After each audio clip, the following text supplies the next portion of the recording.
Hello and welcome to today's video.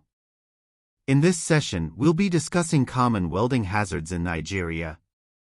Whether you're a professional welder, a workshop owner, or someone considering welding as a trade, it's important to understand the risks involved and how to stay safe on the job. Let's dive in. Understanding the hazards is the first step toward working safely. Nigerian welders face both global and local challenges. Below are the most common welding-related dangers. Electrical shock and burns. Due to the constant use of electric current, welders face serious shock risks, especially when using locally modified machines or working in wet environments.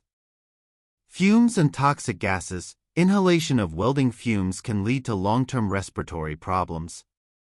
This is often overlooked in poorly ventilated, enclosed workshops. Fire and explosions. Welding near flammable materials or improperly stored gas cylinders frequently results in accidents.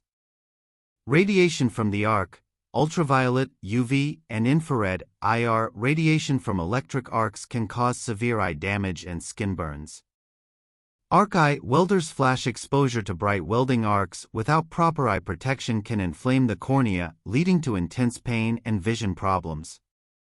If you are seeing this video for the first time, kindly subscribe to our channel and turn on the bell icon so you get to be notified whenever new videos drop. For more information, reach us at gz-supplies.com or email us at sales@gz-supplies.com.